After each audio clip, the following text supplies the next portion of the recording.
This episode is brought to you by Competitive Edge Research and Communication. Competitive Edge Research and Communication is San Diego's premier polling firm dedicated to quality research since 1987. John Nienstedt, president of Competitive Edge, proudly supports Voice of San Diego and other local civic organizations.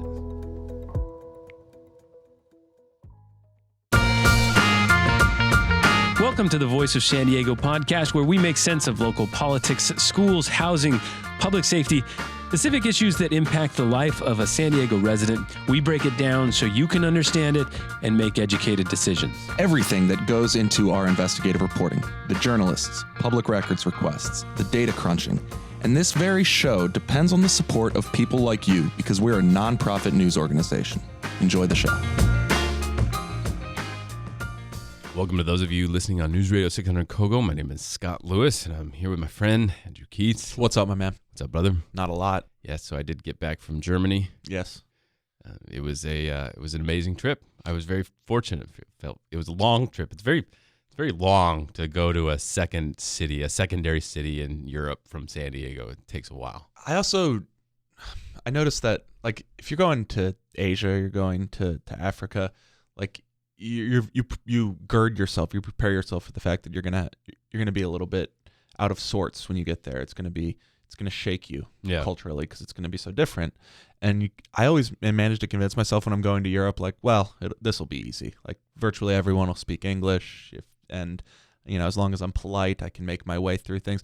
But it is still it's still so different. It's quite a bit different. And I think I just fit better in the way that cities are there.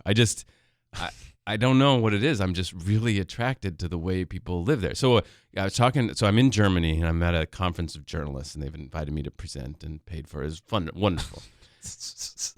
Yeah. But, come on, let me have that. It was Beautiful, great. Beautiful hotel room. The hotel room was great. Private car service everywhere I went. I ended up going out with these German journalists. Yeah. And it was one of those nights where I didn't realize until way late how much older I was than them. Yeah. Which was great, but also a real... Conveniently, they recognized right away. Oh, I'm sure they'd been living with it for a while, and it was a novelty to them. And to me, I'm like, oh, we're going out. This is what we do. And then I'm like, oh, yeah, you were old. You were not anywhere close to how old I am. Right. Okay, but we're out, and one of the guys asked me, what's the biggest difference between here and there? Obviously, there's language and cultures and stuff like that. But I swear, the biggest difference is the city, the way the cities are laid out, and how you walk in them and such. I mean, that's, between all the countries that I've been to in Europe and the United States, that to me is the biggest difference. Like, setting aside these cultures and stuff, that is the unifying difference. And it's amazing how, Hamburg, about 1.5 million people or whatever, and the whole place is like 6 stories tall. Mm-hmm. And all this, there's a great subway, amazing subway, by the way. Like, you got everywhere where you need to go. Everything was always on time, always in a minute. Yeah, the frequency is so fast that even if you have a couple transfers, it's just like clockwork. Yeah, and and it's just, and I love going into subways because I have been fascinated and enjoyed subways since I was a kid. Like, for some reason, they've just like subways and dump trucks. Yeah, no, not dump truck. But I would go ever since I was a kid. Every time I get on a subway, I'm always trying to act like I know what I'm doing. Make very surreptitious glances at the map. Yeah, but you no one's allowed to know that you're still feeling your way through the system. Yeah, and when I get off the subway, I'm always determined about which way I'm going to go. Just as even though I have no idea. Find the people who have briefcases and stand next to them confidently. Yeah, act cool and and the iPhone has really helped us because now they tell you the directions. And you can look like you're just glancing at your phone when really it's your only way. You can helpfully look like a nerd whose face is buried in his phone on reading Twitter. Exactly. Yeah. So, no, I just love it. And it's just amazing how it's like 1:00 in the morning when I'm walking back after being out with these guys. And in these plazas, there's 2-year-old, 4-year-old kids playing. And, I look at downtown San Diego, I'm like, would my kid be out at midnight here with me playing? No, it's not even fathomable. Yeah, absolutely. Yeah, the public squares in Europe are constantly activated around the night or around the clock. There are people enjoying them in healthy ways. That's just we need to figure out how to create spaces like that. And I don't know. We chose cars instead. Yeah, It's pretty much that simple. it's fine. Well, anyway, so we have a great show today. We've got Michael Zucchet, former city councilman and now newly named port commissioner. He's got an amazing story, of course, of his own detour, as it was called on Twitter, of his own career after he was had to resign from the city council and has rebuilt his public reputation. Fascinating conversation. I enjoyed that Very much so. And but first, let's talk about. It's all building up some nostalgia, Zucchet and everything. Let's make this a little bit of a nostalgia show. There's an interesting period. We're now at the, I don't know, it's been 12 or 13 years. And I think it's just been an interesting track with San Diego politics. So basically, let's start with this. Last week with city council, the mayor had proposed a budget, and the city council was now at the last stage of approving their version, right? Yeah. And we all focused on this special election that the mayor wanted to fund, $5 million. The city council was throwing that out. And then there was this moment where city councilman David Alvarez heard that they were going to maybe veto the city council's budget. Councilman Mark Kersey, in saying that he would vote for the budget, kind of let loose that, well, I'll vote for it with the understanding that the mayor has some veto wiggle room here. And so that obviously caught in Alvarez's brain, and he asked this question of City Attorney Mara Elliott, again, who's playing another pivotal role. So here's their exchange. I just want to make sure we include language that makes the council's intent clear, and again, the council's action not to be undermined. So if there's anything that needs to be added to this to do that, or anything that needs to be taken out of the budget ordinance before us today, that we should make that clear. Could you give us about 1 minute here? Of course. Okay. So Deputy City Attorney Brent Welch just said the mayor can change whatever he wants. Did you hear him whisper that? Yeah, when I was watching it live, I didn't. The audio wasn't good enough that I could pick that up. That's great. You could actually hear him whisper, "The mayor can change whatever he wants." But this is a huge deal. So we had been under the impression, and I think Alvarez and basically all the Democrats had been under the impression that the mayor could veto something the city council spent money on, and that's happened twice under the strong mayor form of government. But nobody, I don't think, realized, or we and the Democrats didn't realize that he could modify whatever he wants, basically adding to parts of the budget. In other words, he can do whatever he wants to the budget, just as he can change whatever he wants out of the budget, just as the city attorney said there, which means that to change the budget that the mayor submits, the city council has to be able to call together 6 votes. Yeah. They have to have 6, not 5, a majority. Yeah, it is interesting. So we had this revelation that was like, oh my goodness, we totally don't understand. For something that ended up not changing all that much because they still didn't schedule the special election. So it's like, oh, this major revelation. Well, what does it change? Absolutely nothing, because there's not going to be a special election. However, from every budget process from here on out will be informed by the understanding that if you really want to, the mayor can strong-arm the council and demand 6 votes to override what he wants. Yeah, it's his budget. It's now, it's so clearly now his budget. And the idea of what it's going to, it's like the idea of a majority budget on the city council no longer flies. And so if there's a distinction, if there's a real controversy, the council better have 6 votes or they're not going to win. Now, worth noting that hasn't really been the case in any recent budgets. No, and that's what's interesting. It's almost like he just threw a rock at a bear. Yeah. You know what I mean? Like, and because now everyone's aware of this, and who knows what, Democratic mayor might pull off with this sort of situation. But could you imagine if Bob Filner had any realization that this was possible? I'm surprised that he hadn't, which gets to my point. Like, this is an interesting sort of climax of what I think is about 11, 12 years of changes in the city of San Diego's politics. Yeah. So basically, and I think it started not with the strong mayor form of government. So we used to have city manager form of government. 8 city councils members, and there was a mayor. Yeah. And then it was all just the city council. Right. And then the city council appointed a city manager. Mm-hmm. And then they went through that change, and there was a vote, and they changed to where the mayor is the chief executive. But that, to me, is not the start of these changes. The start of these changes, to me, is when Mike Aguirre gets elected city attorney in 2004. And he says, I am going to reinterpret this office. I'm not going to serve as the legal advisor to the mayor and the city council. I'm elected for a reason, and that is to represent the people. And not only will I represent the people, I may actually sue or investigate the people who were previously known as my clients, the mayor and the city council. And it set in motion, I think, this scramble, which combined with the strong mayor form of government has led us to this point where people are constantly innovating what their actual power is in San Diego City government. Yeah.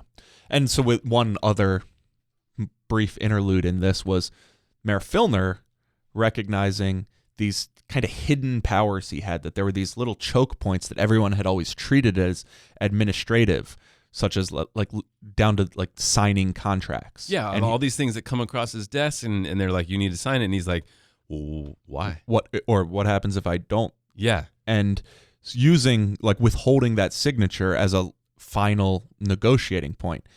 And yeah, that was a fascinating period. Do you remember that where he was like, it was a fascinating question he was asking in the sense like, well, you have to sign this. And he's like, if I have to sign this, then why do I have to sign it? Yeah, right. Why don't I have any volition here, right? Yeah, exactly. And then he also realized that building inspectors worked for him. Right, which at the time, building inspectors working for him was really the only version of this that he employed, which was, if that developer needs something here or otherwise, I can just not deploy the building inspectors to that job, and then now I have additional leverage. But there could have presumably been many similar circumstances all throughout the city government that, given 4 years, maybe he would have discovered as well. Yeah, and so we've gone through this experience then of learning how powerful mayor is, and that sort of remnant still continues. You know, the mayor can direct city staff on planning issues maybe more than we thought he might, right? Yes, absolutely. And I think it's just a big change. There was also the city attorney, Jan Goldsmith, who recognized that when Mayor Filner was struggling, and when he was going through his scandal, that he had powers to, as he called it, de facto impeach Mayor Filner by creating an agreement between him and the city council that he could handle some of his legal concerns with, right? Right. There's no de facto impeachment in the city charter. You're right. Like the ballot statement on the city charter change would have included a bullet point that said city attorney may organize a de facto impeachment. Like, yeah, I don't think no one knew about that. I think the scandals around Filner actually served negative purpose in us understanding other things that happened in that period, right? Yeah. Like that was, it's easy to focus on what happened with him and the women he abused, when in fact, like, there's so many other things that he was putting in motion that really set a lot of things up for the future I remember one of my memories of that situation was always this some new piece of information that I needed to call dozens of lawyers to try to understand. Right. And it was just like no one in the city could answer questions. I had to talk to people all over the place that were like, "Oh, that's novel. I guess he might be right." Yeah, and so that's why now, 11 years since strong mayor form of government was put into place, that's why we're still figuring out what the mayor's power is. Yeah. Is because after that change and with the reevaluation of what the city attorney's role is and all those things, we're still trying to understand this government we have. I think that's fascinating.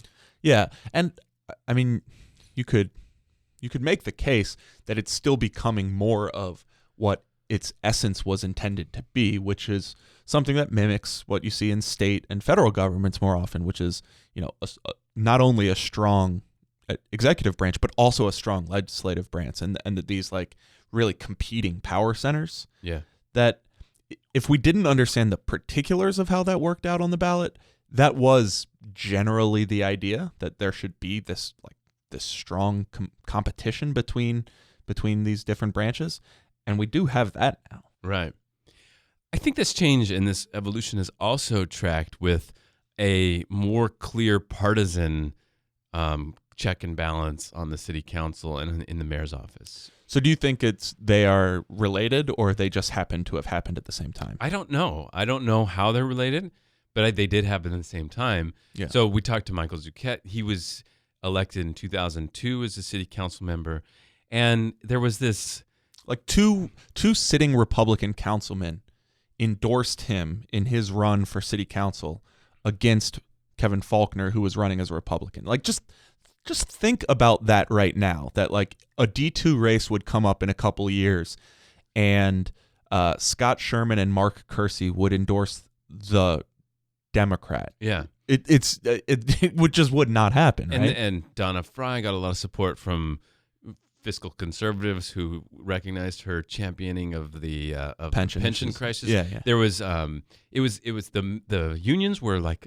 more of a bit player in a giant Republican game. Mm-hmm. Really, they would endorse different Republicans. Yeah. The mayor Kevin Faulconer ran against Lorena Gonzalez, later the leader of unions in San Diego, and guess who won the firefighters endorsement? Right. The firefighters union went with Kevin Faulconer. And like lifeguards too, I think. Yeah, and so it's like, so at that point, Labor was led by Jerry Buckowitz. Jerry Buckowitz left, and Lorena Gonzalez took over the San Diego Imperial County's Labor Council, and really started conformity enforcement and really mobilized the union movement along progressive and democratic lines, right? Mm-hmm. And then at the same time, Carl DeMaio shows up on the scene, and he becomes a real firebrand, movement conservative on the right, and brings in more people, more talent from the national stage, and really, and also starts really wielding the power of the Citizens Initiative, right? And like really using it as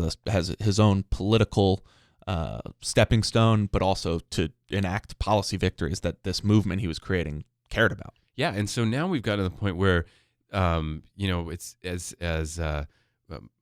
now there's really intense conformity enforcement on the left and on the right, and it's just completely different. And it's like, I don't necessarily think it's bad in a way. I think it's more clear, and there's more power wrestling going on that may produce eventually maybe better deals on the both sides, more long-lasting deals. But boy, it's been a change since Zucchet was on. And it had, there was like an interregnum under Mayor Faulconer where it kind of actually wasn't playing out along those lines often. The budgets were being approved unanimously, and there hadn't been many fights at the city council for a while there. They were like corresponding with the fact that he wasn't doing really anything that bold. Yeah, and it might be as simple as that. And there was nothing to fight over. Now we're seeing the most rocky period of his mayorship.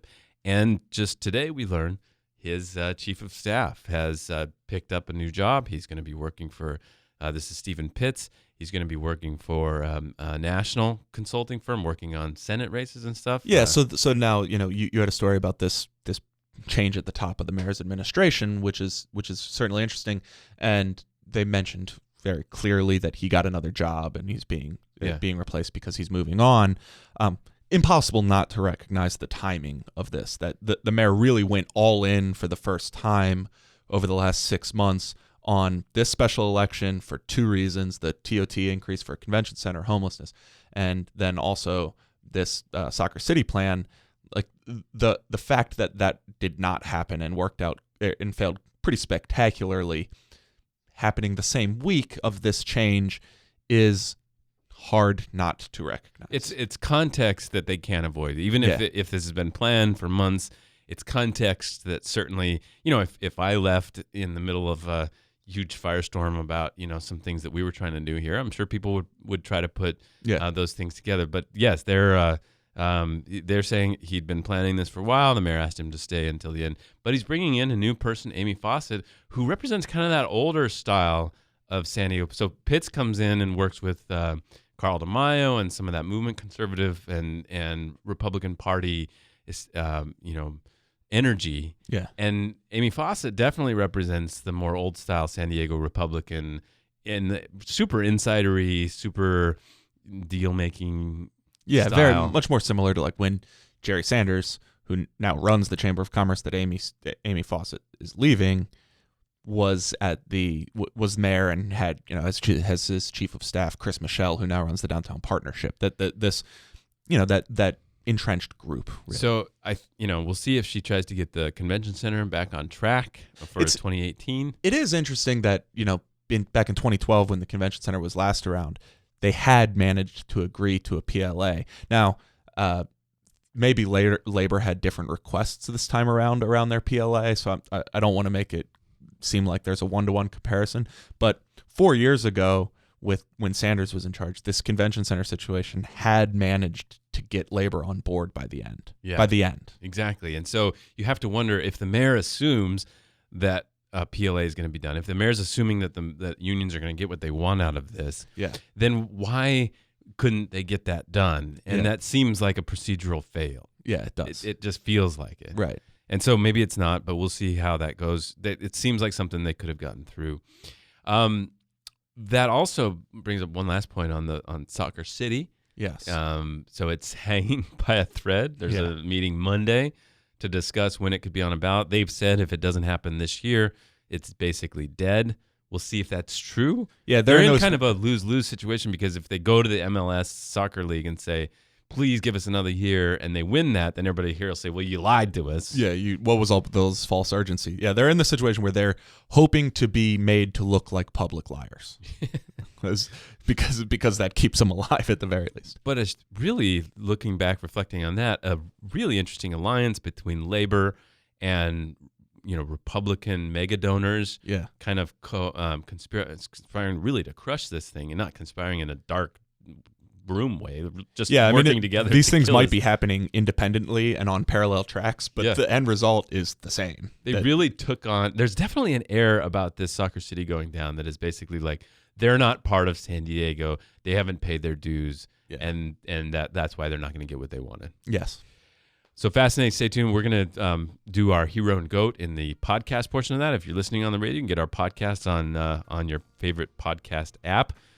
Just look for podcast apps on the iPhone or Stitcher or one of those types of services. Yes, podcasting services, if you will. Exactly. Right. Otherwise, thank you for those of you listening on News Radio 600 Kogo. This has been, and also stay tuned for Michael Zucchet if you're on the podcast. It was a great interview. All right. Voice of San Diego in partnership with News Radio 600 Kogo.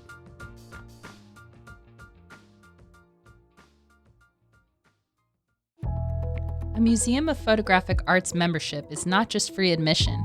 It provides access, engagement, and inspiration all year long. From opening receptions to memorable photography workshops and interactive tours, a MOPA membership is a year of amazing experiences. Join today at mopa.org/join. Our hero of the week.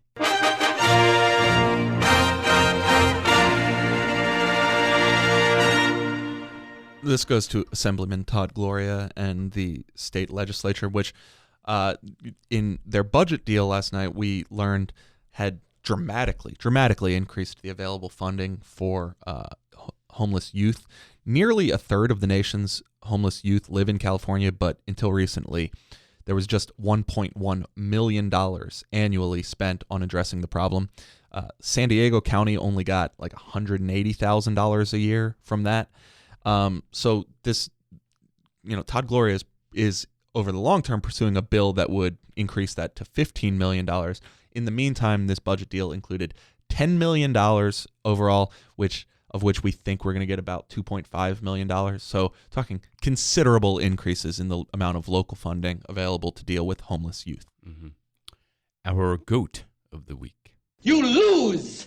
Good day, sir! So this can be a shock. Our goat of the week is the San Diego Unified School District. So this is from NBC San Diego, beginning July 1st, the San Diego Unified School District has announced it will no longer keep emails longer than 6 months, and employees are responsible for retaining emails to be saved on a local computer drive. The change, according to the district, is part of a long-term strategy to save money and is in preparation for putting out a request for proposal for new servers this fall. Okay, so it sounds like the board might review this, but it also sounds like it might be implemented before the board does. Yeah. And come on. Yeah. Digital storage right now is nothing. In the $2 billion budget that you have, it is nothing. It is no amount of money. And yet and getting cheaper every day.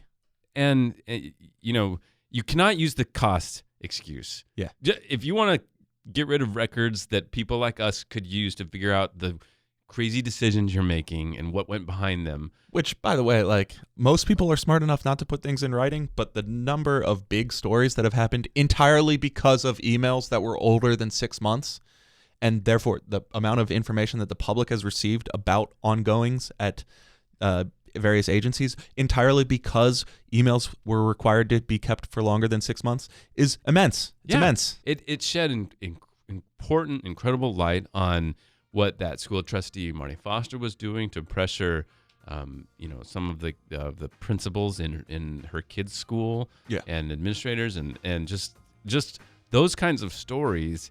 I wouldn't have been able to break the sand egg story if not for emails older than 6 months. Yes, keep your emails and make room for it in your budget. That's it. Yes. All right, stay tuned for former city councilman and current port commissioner Michael Zucchet. All right, joining us in the great Voice of San Diego podcast studio is Michael Zucchet. Welcome, Michael. How are you? I'm great, Scott. Thanks for having me. Thanks for coming in. It's been a big week for you. But first, let's get something off. I just want to talk to you about something I haven't had a chance to talk to you about. And that's the fact that you were like a world-class poker player. No, definitely not world-class, but I like to play with world-class poker players and occasionally take a few dollars from them. Few? You've like paid for your kids' education or close to it, right? Maybe a state school. Yeah. Uh-huh. That's something these days. Michael Zucchet, of course, is the general manager of the Municipal Employees Association, the largest city employees union of the city of San Diego. And he was just named this week to one of the 3 seats the city of San Diego has on the Port Commission. Congratulations. Thank you very much. I appreciate it. And so what made you even want to do that? Well, that's an excellent question on a personal level because I'm very much enjoying my day job with the Municipal Employees Association. But, ever since I was off the city council, I've been engaged in lots of other volunteer activities and serving in my own ways. And this was sort of an opportunity to serve in a bigger way on the side. And, the port's just super interesting. It's 35 miles of waterfront real estate and lots of important things going on there, and commerce and tourism and environmental issues. And I just think it'll be, super interesting and challenging, and hopefully I can add some value and bring some people together and see what happens. So let me draw out some history. When I moved to San Diego in 2003, I had to start helping cover some of the city hall stuff. And I remember that was when I used to be kind of afraid of city council members. Like, oh, these are really important people. I'm new to the city, all that stuff. And I remember going to talk. Very nice casual insult to current city council members who you are apparently not at all afraid of and don't find to be important at all. No, they're very important. They have tremendous influence. My nervousness has definitely been allayed, though. Yes. And well, I've watched so many of them like go through the whole career, right? So, but I nervously went up, and you were very nice to me and helped me a lot. I appreciate that. But you were in the midst of obviously an incredible personal challenge. I literally moved here the month that the city hall got raided, and you went through that whole experience. So do you want to do the synopsis? I'm afraid that I'll mess this up. Why don't you, do you mind just summarizing what you went through, and we'll go from there? Sure. So I got elected in November 2002, and 5 months later, sitting in my office on a nice, quiet downtown day like this, a bunch of federal agents entered my office, and they called it a raid, and they executed a search, and I talked to them for 3 hours without a lawyer because I figured I was helping them out with whatever they were looking into. Your lawyer later was very pleased with you for doing that. Absolutely. I believe his exact quote was he didn't believe somebody stupid enough to talk to the FBI for 3 hours could get elected to office. But I believe smirked at them. I thought there was some more right? colorful language. This is a podcast. You can say. Oh, really? That. Yeah. Okay. Well, I don't want to disrespect him. It's privileged communication. Sure, anyways. of course. Anyway, it turns out they were after me and a few other people, and we were indicted and charged with 37 counts of, but who's counting, of wire fraud and conspiracy and extortion. And went through a 3-month trial where the jury got a lot of it right, but some of it wrong, and thank God for the Honorable Jeffrey T. Miller, who was the judge in the case, who refused to enter their guilty verdicts against me. And the government ended up appealing that acquittal for many years, and after a 8-year legal ordeal, I was cleared of all charges and was never actually convicted of anything. And so, just one of those. And of course, in between, I ended up resigning from the city council after about 2.5 years, which is a job that I, absolutely loved. And and maybe I was just sort of, I don't know. I've already used the word stupid here once, but maybe I was just a fool. But the government's going after everything: your freedom, your financial future, your family, everything. But what was hardest about it was having to resign from the city council, because I just, loved that job, did a lot to earn that job, and felt like it was taken from me. And I got over it. People have hardships in life, and that was an interesting one of mine. Yeah, so just some context on what was happening. So the city was also coming apart with different scandals. The mayor had just resigned, and then you were deputy mayor, and you were only in that spot for a few days. 3 days. Don't short me. Sorry. Well, 2 of those days were the weekend, That's though. true, Andy. That's true. But 1.5 business days. yes. And by the way, I think the definitive story on all this, if you want to catch up, was written by Dave Rowland at City Beat. Injustice Served was the headline. I think you could find that just by searching that. And I think, and to put in context, so that it was kind of this criminalization of politics that was at issue, right? There was basically, there was no question about whether you had taken bribes or anything. The question was whether you had done anything in exchange for donations to your campaign, right? That was the heart of the issue at hand. That's correct. The heart of the charge was properly reported, publicly reported campaign contributions, and did we promise action in exchange for taking those? In other words, they had to prove an explicit quid pro quo, and they weren't able to do that as a matter of law. But God help any politician that goes before a jury who basically, if they ask the jury, do you like politicians, and if you don't, why don't you take a shot at these guys, it's going to be a pretty easy conviction. And I think that's a fair summary of what happened in this case. There was a fair amount of time between the trial and it ultimately being put to rest. Basically, they'd left one count on you, and that was what you ended up clearing off as well. And then it just took a long time to clear out. Now you're so Charles Lewis, who was also accused, he ended up dying in 2004. That year, it was a crazy year, man. And Ralph Nzunza, he ended up actually serving time in jail for what happened. So I think the reason we bring all that up is because, to me, what happened this week with your Port Commission appointment was a real symbol of how far along we are of your redemption, in that you're back on the dais making interest or public interest decisions now again with the port. Port's a very important public body. So it meant a lot to you. You choked up a little bit, right? Yeah, I did. And it's sort of at the end of this hearing, and anybody who doesn't have a life and watched that hearing, I apologize to you. But, it was a long 2-hour hearing, and when the final vote was in my favor, I couldn't speak, and it just sort of all hit me, and it surprised me, but I can't conclude anything other than what you just said, which is that it hit me in terms of, there's of what's gone on the last 15 years. It wasn't just about the port necessarily. So it was really personally meaningful. Can you talk a little bit about the role and how it's different in what you've been doing? Because you've still been very involved in public affairs conversations in San Diego, running MEA, specifically the Prop B issue. You've been, pretty front and center with that for the last few years. So, as somebody who's had a public-facing role in many ways, even in the last few years, what is it about the Port Commission that you think choked you up a little bit?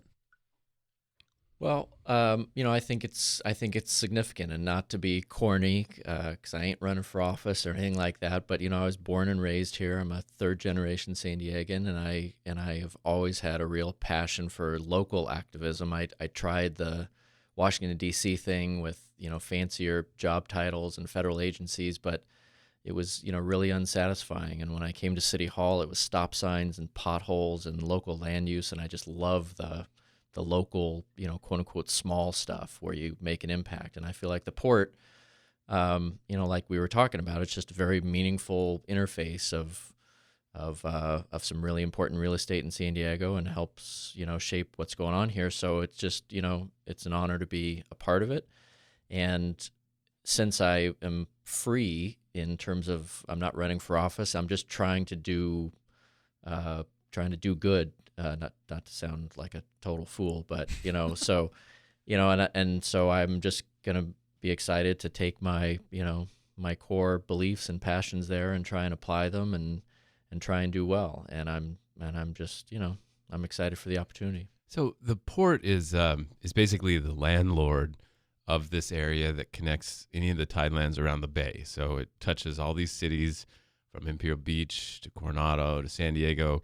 And you have to decide, the basic decisions all the time are about budgeting and stuff, but mostly about what gets built where, right? Or who gets what leases.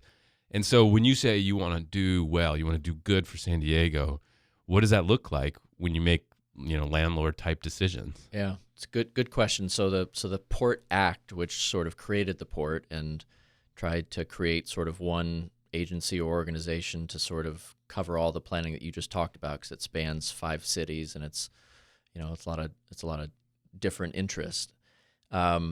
It talks about a lot of things. It talks about public access being a priority, environmental protection being a priority, but you also want to have a thriving commerce and cargo and cruise ships and restaurants and tourism. And then you got to figure out the impact that some of those port tenants have on surrounding neighborhoods, and some environmental injustice involved, particularly in Barrio Logan and surrounding communities. And so it's the balancing of all of that that is the most appealing to me, is the long answer to your question, that it's not just one thing. You got to sort of balance all that, and it's sometimes tricky. Has it not been done well? Is that why you felt like you needed to step up? No, I would actually say the opposite. And it was interesting over the last month. I mean, I would admit that, I haven't been I've been hanging on every meeting at the port for the last 10 years. So I've been sort of thrust into this in the last month after this opportunity came about. And everybody I talked to, with almost no exceptions, on no matter what side of the philosophical divide they're on, think that the port's doing a pretty good job, actually, and that they've improved a lot in a lot of areas. That our San Diego commissioners, Raphael and Marshall, are doing a good job. So I'm not coming in with some big agenda that there needs to be some huge change. With that said, I do think the port could continue to do better in a lot of areas, particularly environmental areas. And so, no, my agenda is not to go in there and raise hell. It's to go in there and continue something that I think is going pretty good. So you got the position. You've already secured the job. What do you like? What to you is an ideal qualification for a port commissioner? Because you mentioned that it is very much a land use position. Does that make it best suited for somebody with an urban planning background? What is it to you that you look to and say that's the specific qualification for a port commissioner? Well, that's another good question. I'm not sure there is one, because not to beat a dead horse, but again, there's so much going on there, and there's such a diversity of considerations you have to make. I think perhaps one of the biggest qualifications is the ability to work with lots of different people. And although my politics are, complete weenie liberal, crazy man, my approach is pragmatism and governing and trying to get things done. So I think that's an important quality, because you're working with, such a diverse group of people. Who was the first person you talked to about getting the port job? Well, let's see. That's a good question. I heard that Bob Nelson was resigning in the morning, and Interestingly enough, by the way, he resigned for a conflict of interest that is now totally irrelevant, because there's no convention center vote. Yeah. and Bob's great, and he's a great friend. And so to answer your question, Scott, I can't remember if I spoke to Bob first, but Scott Peters was, I think, first. And then Scott Peters, he served with you on the council and served on the Port Commission. Correct. And now he's a congressman. Correct. And so I thought he'd have a good opinion based on all of that.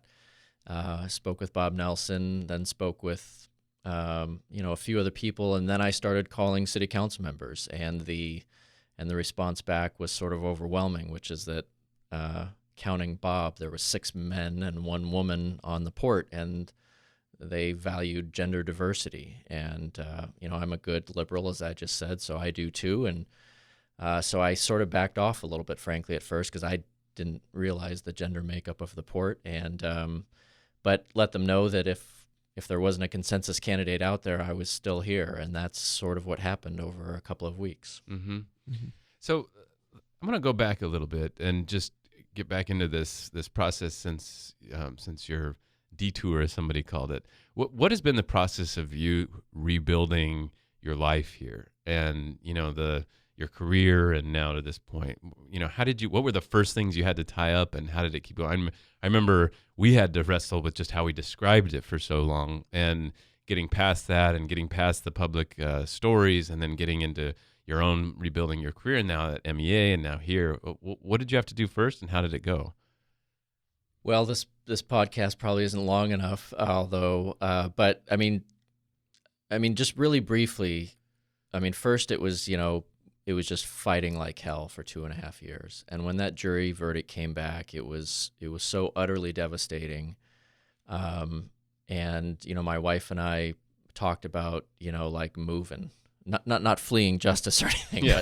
but like once it resolved, however it was going to resolve, like moving to North Carolina, like starting over. And in hindsight, that would have been so foolish, because to answer your question, I was lucky because I had worked with people before, so people knew me. My political friends and foes weren't moved by the proceedings. They knew who I was and who I wasn't, and so this sounds hokey, but I'm just so blessed. I lost almost no friends over this and gained a lot of people.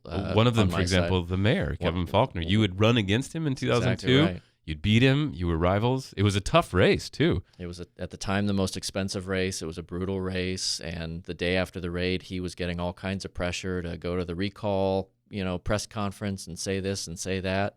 And he thought about it for a few days, and he said, and publicly, that's not the Mike I know. And, we've been friends ever since, because obviously that's a demonstration of somebody's character in the face of political opportunity that he chose not to take. Did you call him about the port?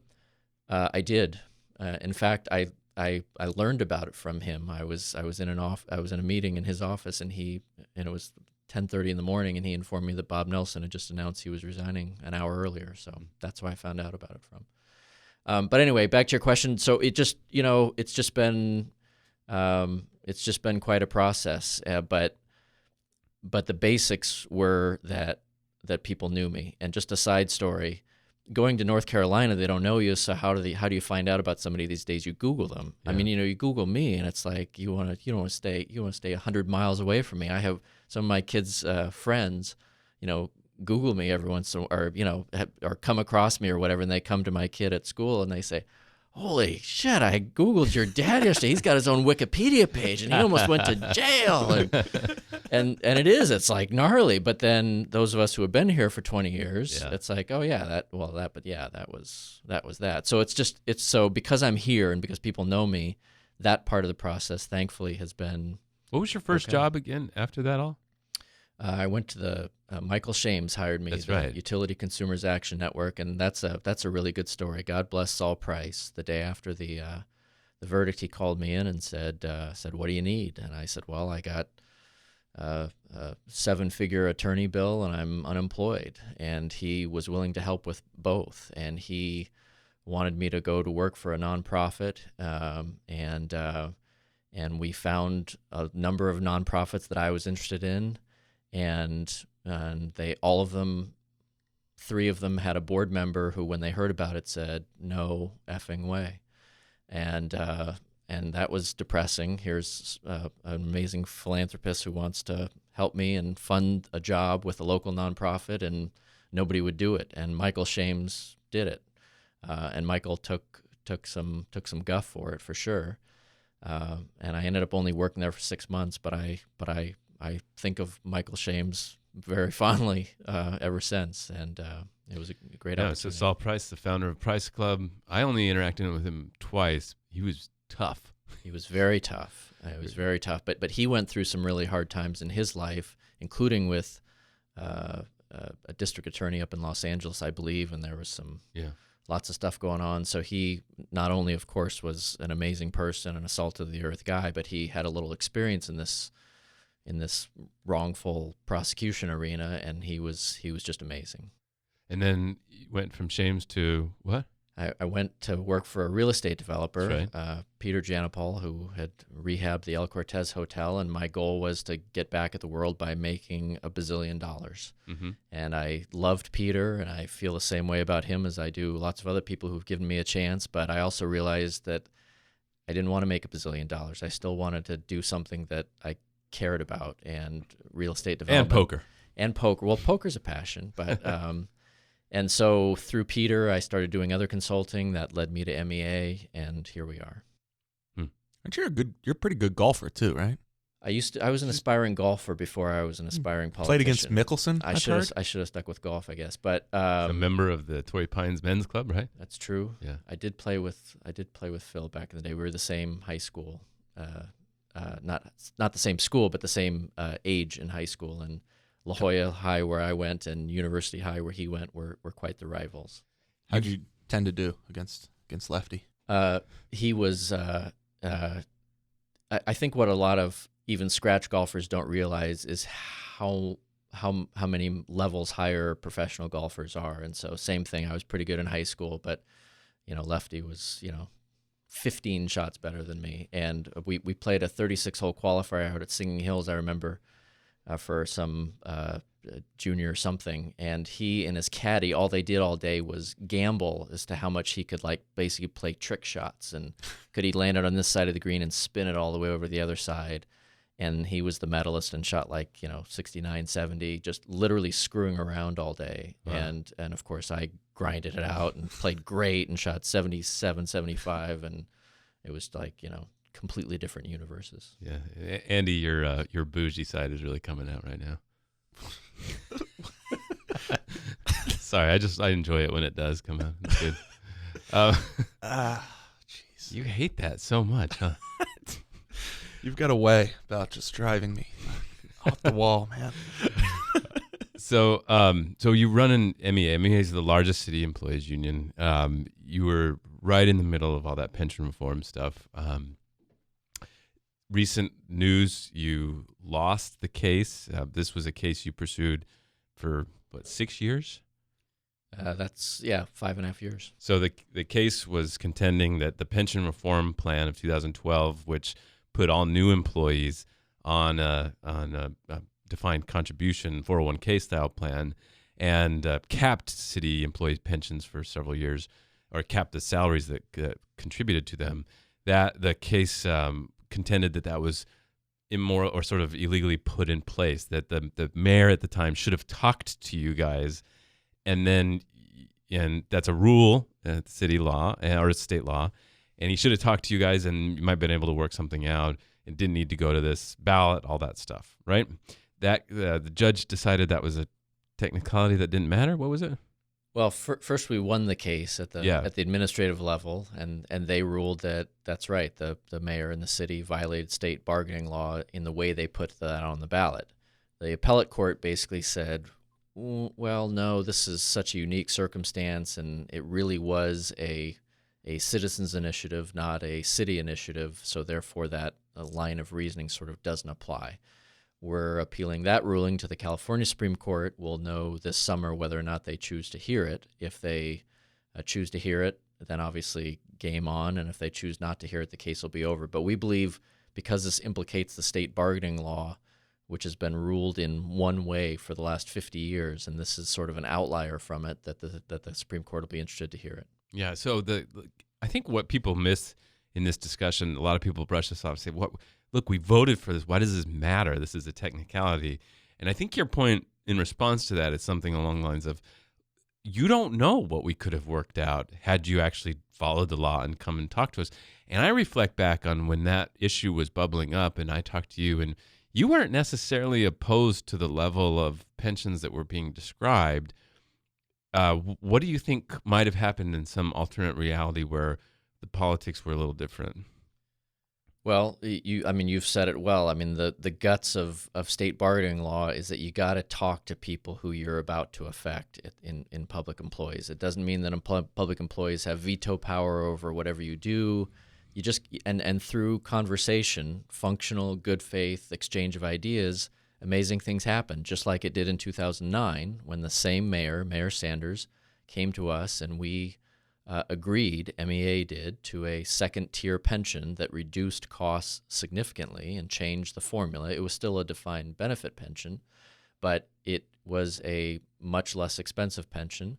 And so all things are possible. That, as you allude to, the stuff had really hit the fan, the greatest recession ever, and, Carl DeMaio and people, there's a feeding frenzy on scapegoating public employees, and unfortunately, a critical mass of politicians down at City Hall sort of wanted to get in on that with a ballot initiative. And I'm not even convinced to this day that it was really about eliminating pensions as much as it was, certainly for Carl, he was running for mayor and he wanted a ballot initiative to run on, and so that's exactly what state law tries to avoid when it comes to affecting employees, because you can do a lot better at the bargaining table than you can, in the political realm. I haven't particularly gamed this out, but have you consulted with anybody or considered whether there will be any conflicts related to running MEA and serving on the port? So I haven't consulted anybody to answer the question directly, but as personally, I don't own any property or have any consulting interests or anything with any interest of the port. So my only potential conflict is my employment, which is with MEA, which is an independent union. So we only represent City of San Diego employees. We're not affiliated with any unions that represent employees at the port or do business at the port, because we're not affiliated with anybody. We just, since 1926, represent general employees at the city. So certainly it's an indication as to sort of where I'm coming from in terms of my beliefs and stuff, but in terms of actual conflicts, there are none. Is your job elected by the MEA membership? No, I'm hired and fired by the people who are elected by the MEA membership. So who's the chairman of the board or the leader of the board? Our president is a guy named Greg Woods. Okay. And so why has MEA sort of been on its own island for so long? Like it doesn't participate in the AFL-CIO, Labor Council. It's often its own sort of politics. It endorsed Kevin Faulconer for mayor. Why is that? In his re-election, we endorsed Kevin True, and we've been known to endorse a Republican or two as well. But to answer your question, there used to be a lot of sort of independent unions in California 20, 30 years ago. But you're right, we're one of the few that are left, frankly. To me, it makes a lot of sense. I'm a union guy, so I'm all about solidarity and strength in numbers. But to have a union that focuses only on the employees that it represents and spends money only on the employees it represents and spends political action money only on politicians who will actually be governing the city that those employees live in makes a lot of sense. Now, with that said, I would quibble a little bit with your wording. We certainly do work with our brothers and sisters in other city unions and with the Labor Council. We just don't pay them dues. We all work together on things that make sense, and so it's not like we're on a total island, but it's true that we're not actually affiliated. I did a story recently about some of the union opposition to the special election that the mayor wanted to put up, and I got a call from a city union, not yours, the blue-collar workers at AFSCME, and they were upset because they didn't want me to describe this as unions all being against the special election. They were actually for it. Did you guys have that similar take, basically that this would mean more jobs, more opportunities for city employees, and that was something that you should support the mayor on? We did not take any formal position. We certainly were being lobbied by people to look at the revenue side of this, and that if the convention center got put on the ballot, if it passed, it explicitly produces TOT for the city that comes to the general fund. That's good for employees, and we got all that, and we supported that part of it. But we were also one of the largest contributors to Prop K&L last year, which was sort of the underpinning of the city council's rejection of doing it this year. So forgive me for sounding like a politician, but we were sort of seeing all sides of that one, and we were not actively participating on either side. Why is L important? Well, we were just talking about Prop B earlier. Yeah. Prop B is a ballot initiative that was put explicitly on a lower turnout ballot for the purpose of trying to get it passed with a more conservative voter group. And so Prop L is about having ballot propositions on the ballot when more people are voting. Now, you and I know that the headline of the stated reason for that is that more people are voting. But the undercurrent of that is that people like me who have progressive views, tend to like higher turnout election because more of those types of people tend to turn out. And so that's why we like Prop L. Prop K, in terms of on the elected official side, we've had a lot of examples of city council members winning outright in June when fewer people are voting. When had they had to have gone to a November election, likely would have been a different outcome. So same thing. It's about getting things on the ballot, people on the ballot when the most people are voting. Want to shift back to the port real quick? Sure. All right. So you mentioned that. I'm sorry. Did you say ship back to the port? Or Sounded like it. Shift. Okay, sorry. No, it's good. Either way, it was a little bougie. See what you've done. Yeah. See what you've done. All right. He just hates it. He goes to Martha's Vineyard sometimes, and we just have to remind him of his I've thing. never been to Martha's Vineyard at any point in my life. So you mentioned that from who you've talked to, that the people are pretty happy with the direction of the port. The dissatisfaction I've heard comes with whether they've done enough to increase public access on the waterfront. When you were on the city council, you represented the downtown area, and my understanding of the history is you were actually there when you kind of re-spearheaded the Embarcadero plan there. That's now played out in a way that hasn't really resulted in a great deal of park space. Certainly not the original vision of many acres of park space. And then similarly to that, Corey Briggs has this view of the port's decision making around Seaport Village and Harbor Island, and the fact that those development plans were approved before a new master plan was adopted, and they sort of kind of preempt the master plan itself. In terms of the port's long-term vision for the waterfront, do you feel like they're generally doing enough to increase public accessibility and these sort of non-revenue generating entities that would nonetheless be public amenities? Yeah, I think it's an area. I think you've identified a good area of some successes, but also maybe some room for improvement.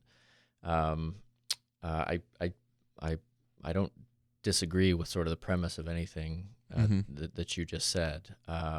The North Embarcadero, for instance, that visionary plan, one of the reasons it hasn't resulted in all the public spaces that were first conceived is because it's only been sort of, it's been phased, and we've done very little. I think only the first phase has actually been completed, and even that phase got co-opted a little bit in certain areas. So it's not like there's not still a tremendous amount of potential. You mentioned some of the other projects. And I have to just be perfectly honest with you. Seaport Village, I only know about that what I sort of read in the paper over the last couple of years, which is, I was going to say something snarky about that. That means I don't know anything. But anyway, I wrote the stories in Voice of San Diego about Seaport Village, Mike. I said the paper. Right. Not the media. Mike's got a long history of being tactfully contemptuous of journalism. It's good. I mean, it's held us accountable. It's just. I must say it served me very well. Bob Kittle wrote 340 editorials against me. Yeah. Right after the first time I criticized the UT from the dais, so Yeah. I was brilliant. But anyway, so I'm with you, and I don't mean to give you a mishmash answer, but I think it's in terms of my, where I'm coming from on issues. It's something that I look forward to getting into. What about that sort of general point though of like, rather than letting developers tell you what can be built, the port should decide first what it wants and put that out to bid. Is on the one hand, people would argue that letting developers show you what they can do would gives you ideas you would never know you could do. On the other hand, it's letting them sort of frame the whole debate. Right. And the ports, in the later stages of a master plan update, which I'll be able to participate in at least the end of it, and I agree. Cart before the horse is probably a better way to go. But then again, you get into these processes, and sometimes developers are just greedy bastards, but sometimes they have really good ideas too, and so there is a balance there. Yeah, and then there's the central tension. The way I understand it is, the port needs revenue. And so they have this natural tension between needing to use the land that they have to generate revenue, to operate the harbor police and all of these sort of basic functions that they have to do. And you can't really do that if it's just parkland from San Diego to Imperial Beach. So how do you balance that central issue? Yeah, that's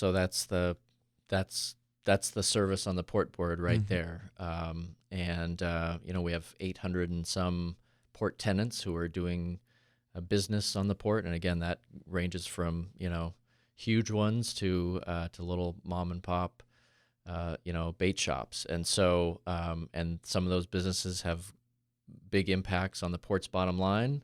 And they also have big impacts on the environment and environmental quality and surrounding neighborhoods. And so again, it sounds hokey, but you've just got to you can't do one or the other. You have to balance, because if you have a perfectly pristine, grass from Shelter Island to the border, then you don't have a functioning port because you have no revenues. On the other hand, if you've got this polluting industry on the whole place, well, you may have a thriving financial port, but you don't have any functional public access, and the place is a disaster. So, and again, it's just a balancing act. I mean, in general, my balance tends to be toward the environmental tilt, toward the public access tilt, toward the fact that this is waterfront property, it's public land, and it should have a public bent to everything we do, as long as we can pay the bills at the end of the day.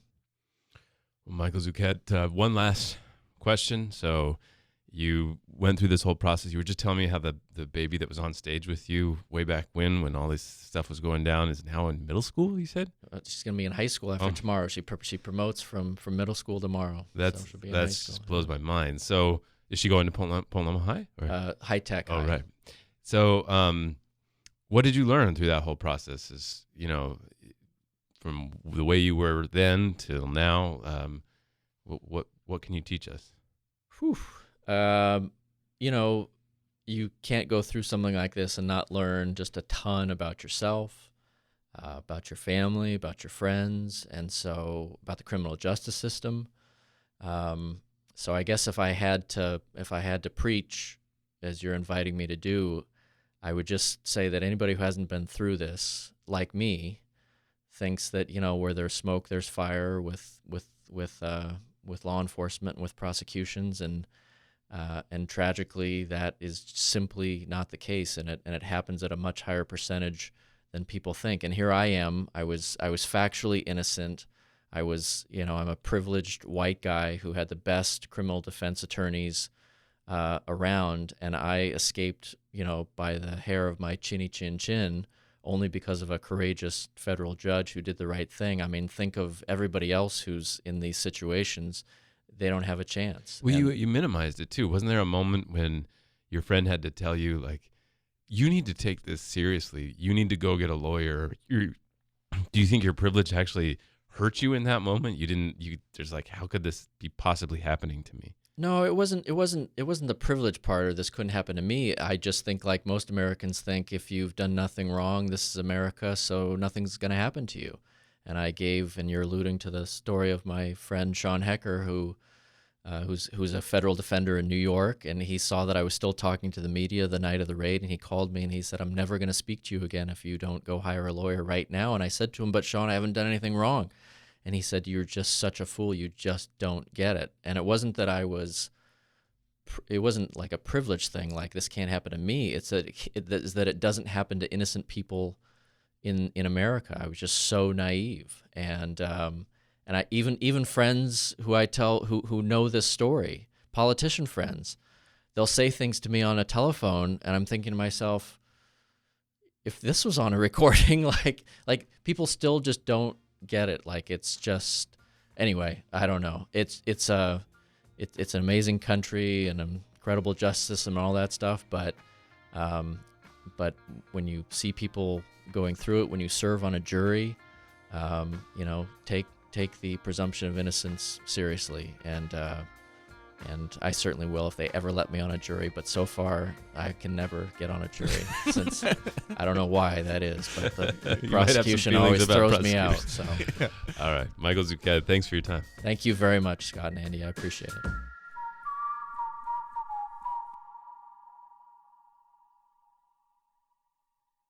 Today's show was produced by me, Scott Lewis, and Andrew Keatts. It was recorded by Adam Greenfield in the great Voice of San Diego podcast studio in downtown San Diego.